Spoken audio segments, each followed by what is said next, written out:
What's up, guys? Welcome back. I bet you guys can guess more Aristo content tonight. And take a minute here. Cheers. So we got Brian coming by. Brian has always been like my wheel guy. He does, he imports Japanese wheels and just, aftermarket wheels in general, and kind of keeps a stock of them. And they're all used and usually perfect for rebuilds for his three-piece, and then he's got really kind of rare spec one-piece wheels. So he's coming by, and I already told you guys the wheels that I originally got don't really fit great. So we're gonna try a few others tonight, but I wanted to show you guys real quick what originally we were gonna run. Alright guys, so these are Inky PF01s. They are an extremely aggressive spec. They're a 18 by 10.5 plus 38. They would be great for like a GTR, R32, 33, 34. My coworker test fit them on his Evo, and they fit pretty good, really, even on stock body. Now his fenders are rolled a little bit, but they would have been fine for the back. However, the front, from where they've got this like upright thing, which I will show you guys when we test fit these other wheels, why these didn't work. So we're gonna jack this car up and yeah, get this thing up in the air, pull this other wheel off, and I think we're gonna lay the wheels out, and I'll let you guys check it out, and then I'll show you by the end of the video what we pick. I will show you guys one other thing. I just hand polished the trunk, so compound polish, and then a quick just hand wax. I was going to use a clay bar, which I have, but I've never used them before, so I just did what I normally like what I know, and just that brought the paint on the trunk back to life. So if you guys see the top, don't mind my jacket, but if you guys see the top, it's kind of got a matte finish. The trunk looked like that too. So that's much better. And we looked around Dad's shop, and he had a little buffer. So we're going to try that. But that's not what this is about. On to the wheels.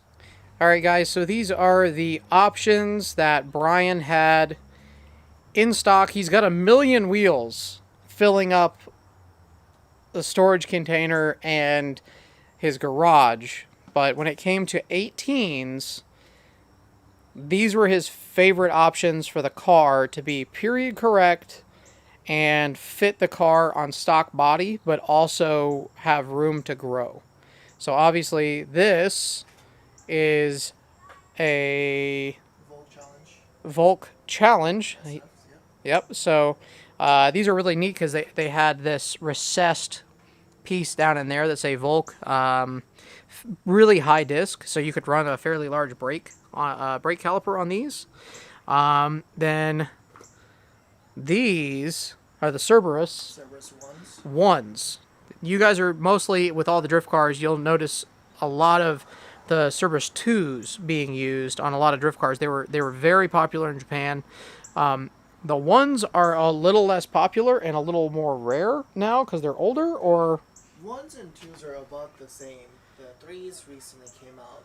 Oh, okay. They're a little more fancier and higher end. They still have a little higher in the price tags, but I'll say about ones and twos are about common wise. They're about the same, I'll say. Alright. And then last but not least, now these are the pick. One, my wife picked these. Of all the ones I showed her, she picked these. And they are Weds Glossas. Alright, so these are pretty cool because they're almost like they've got like a fan type. And we thought that they were chrome, and they may be chrome under this, but they sure look like a burning black type feel to me. So they're kind of like dark. So like obviously there is a difference between this and this. So this is a kind of a darker wheel, which really I think would break things up a little bit as far as on a silver car. So what makes you pick those over the other wheels? For me, glosses are a lot rarer compared to the Cerberus, so I just like seeing a little more unique and uncommon wheels on cars. And they're still very pure, correct for what they are, and still three-piece, so you can still get wider wheel lips if you need to. So, and nothing can go wrong with the big body sedan with some big ass faces on it. You know, it just is like in your face on type of thing. So. Yeah. I do like them on GSs or LSs in the bigger specs. All right, so what we'll do now, I think, is get the car jacked up and test fit these wheels. All right, guys, so you guys can see right there is where the wheel was hitting. I bet that I could, like, grind that off, but then even to get it to not hit this arm here, I guess upright, it was sticking way out from the fender, so we weren't into that. But yeah, it's almost like a multi-link on this generation. It's not quite like my SC, which I'm used to. It has this guy here, and then an upper control arm still. But yeah, kind of an odd thing. Not really what I'm used to. I guess the LS, IS, GS all had something similar, even up into the newer ones. So I guess let's take a look at each of these wheels on this car.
Alright guys, so it took a couple days, but I got the wheels back from the guys over at Rent Time. They mounted up, or they dismounted the tires and remounted them. So we ended up going with the Cerberus ones, and mainly because of fit. So check it out. Aiden likes them. So here's the wheels with the tires on them. That's a 245/40 18, and yeah, I think they fit the best on the car, and they definitely need some love as far as like stripping the centers, and they're kind of like weak specs because they're only 8 inches wide. Alright, so the good thing about these wheels is with the weds, they are a true 3-piece wheel, so they're literally bolted together and then glued for a seal. No cutting, no grinding. So no cutting, no grinding, and I'm able to pull the centers out, just add lips. So I think the plan is once the weather gets a little nasty and I park the car for the rest of the the season. I'll probably get lips that are 1 inch wider for the front, making them 9 inches wide, and then maybe 2 inches wider and making those 10 inches wide for the rears. So that's kind of the plan. I'm gonna get them swapped now, and I think we're gonna take the car to dinner tonight. This will be the first time my wife and I have gone out on like a date since the beginning of COVID. So, yeah, I'm gonna get them on the car, and then I'll just let you guys see it. All right, guys, they're on. Car's warming up. I think they look awesome. The fitment in the front is on point. About as good as it can be without poking for factory fenders. The rear is probably going to end up needing a spacer, but really we don't care right now. These things aren't in perfect shape. We're going to rebuild them at some point. We'll take you guys through that. I've got another video with when I did the VSKFs. These things are in a little worse shape, but it's just fine because really from here, they look really good. I can't wait to get this thing lowered. It's going to be awesome. Alright guys, it's going to be the end of this video. Hope you guys like the wheels. Let me know in the comments below if I should have picked one of the others or if you are digging these. I really like them, and I think they fit the car really well. They are the correct time period, which is kind of some of the feel that I'm going to go with as far as modifying this car. Now I want to do modern technology, but the same look and feel from like if this thing was modified in the mid 90s, late 90s, maybe early 2000s. So a little sports VIP feel. So that's gonna be it. I've got another project already going on, which I didn't really intend to turn into a project. So that's gonna be on the next video. Yeah, so by next week you guys will have another video catching up on this thing, doing more work, and I'm gonna go enjoy a nice dinner with my wife. Bye guys.